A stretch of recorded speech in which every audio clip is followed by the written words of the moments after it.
Like really successful relationships, you always hear both the partners say, it's a lot of work.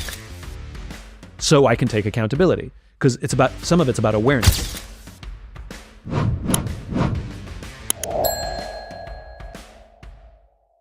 I asked you 20 minutes ago what wall you'd pull down. I said, the layers of the onion you've peeled back. I shared mine. Yeah. I said, with my girlfriend, I've started to tell her what I'm really feeling. Yeah. I've never done that before. What are those walls that you've recently pulled down so that people can come inside? I've become much better at understanding how some of my symptoms of ADHD show up in relationships, which I just was unaware of. And so instead of taking total accountability, which I do, I take accountability for showing up, I'm now able to explain them so somebody can look for them and point them out when they're happening so I can take accountability. Because some of it's about awareness, right? And so I literally can say very early in a relationship, you may experience this with me, ... If it happens, I know that I do it. Please just point it out and I will know I have the tools. I'm just sometimes unaware that it's happening, right? And so I'm asking for co-creation. I'm saying, look, I'm in this. I take all the accountability for my own behavior. Sometimes I just need you to tell me when I'm doing it. And so I'm asking for help, right? And like I said, leadership is about very often just going first. And if either person in the relationship goes first, it gives a safe space for the other person to say, well, let me tell you about me. And I think being open to feedback allows you to give feedback too. But for me, the huge insight that I wish I'd known before, which is, even though I may have said it, I didn't know how to do it, the act of co-creation. Whenever you hear relationship, like really successful relationships, you always hear both the partners say, it's a lot of work. Yeah. And I never really understood that. If it's I look at my great friendships, I wouldn't say there's a lot of work, they flow. But I guess the difference with a friendship is I don't have to see them every moment of every day.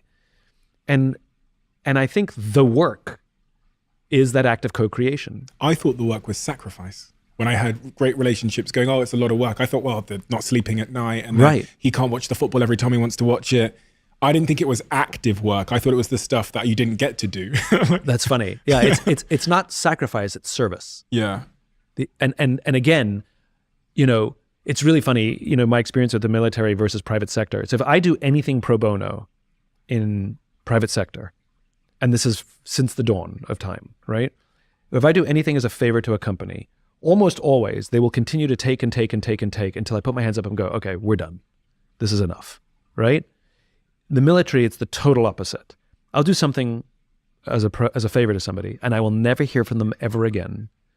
And the reason they don't call me is for fear that they will look like they're taking advantage. And I have to sit down with these people, these wonderful human beings. And I found a way. I said, do you realize I found a way to get them to call me, which is I'm like, do you realize when you don't call me, you deny me the opportunity to serve my country? And that gets them every time. But the reason I bring it up is it's the same in a relationship, which is when you don't call me and ask me for help, when you don't call me and say I need to cry, when you don't call me and say I'm in the mud, you deny me the opportunity, the joy, the honor of sitting in the mud with you. Not joy, honor. You deny me the honor, because it's not always fun. You deny me the honor of sitting in the mud with you. And I remember telling one of my close friends, I said, we were riding bikes somewhere, and I just out of the blue, I don't know why it hit me, I turned to him and I said, you're one of those friends that if I was really in the shit, I would call you. And his reaction is he didn't say thank you. He said, I'd be mad if you didn't. And I've done that to friends. A friend of mine who is struggling, I said, when we got off the phone, I said, hey, listen, I know you're in a bad place, so don't be an asshole and deny me the joy or deny me the opportunity to sit in the space with you moving forwards, okay? If you need to call me in the middle of the night, you call me. Don't deny me the opportunity to be there with you. If you've previously handled the moment when they did call you by trying to be a fixer or anything, they're just not going to do it regardless of what you say. Mm-hmm. So do you know what I'm saying? Correct. The reason why I know this is because I said this to one of my friends recently who had opened up to me. He was back in London, and I remember going to say to him, "Oh man, please tell me next time this happens. You always seem to tell me when it's." And then I reflected and went, "Do you know why? You're a fixer. I'm a fixer." And so he doesn't want to fucking call me. Exactly. because he doesn't like the way that I Exactly. I hold space for him. I'm trying to correct everything. Correct. So even if I'd gone, you fucking better call me next time. Yeah. He would have in his head go. But what you can say now is, I realize in the past I was ill-equipped. I didn't have the tools on how to hold space for you. Yeah. And I realize in the past when you've called me, I've tried to fix everything, which is hardly an incentive for you to call me again. And I want you to know I've been working really, really, really hard on that skill set. So give me another chance. If you're ever in the shit, I am better equipped. I won't be perfect. It's a work in progress. But I want you to know that I want to be there for you. And I think you'll be surprised I'm a lot better than I was. And if I'm not, you can tell me. Okay. Because I would want somebody to tell me if they're in the shit and I start going to fixing mode, they go, Simon, you're trying to fix me. I go, sorry. And I can back off immediately because I know what's happening. Because you can correct, this is the great thing about human beings, is we're like, it's kind of like the difference between public speaking and writing a book, right? Public speaking is really forgiving. I can have screwed up grammar. I can misspeak and people are tracking. I can bounce from subject to subject and people are fine. If I do that in a book, it's unreadable.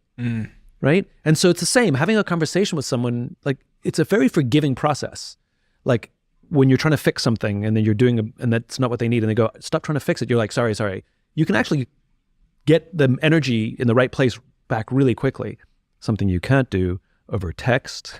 Yeah. Well, just I had to put that public service announcement in there. Yeah. They're very easily correctable. That's the nice thing. Like you can start, I mean, we've both had the experience where you're having a really bad, it's going sideways fast and it is going towards bad. And one of you or both of you is really making it worse and pouring, fuel on that fire. And then all it takes is one of you to back off and say, listen, can we just take it back? And you'll end the phone call hugging and, hugging each other. Happens all the time. It does.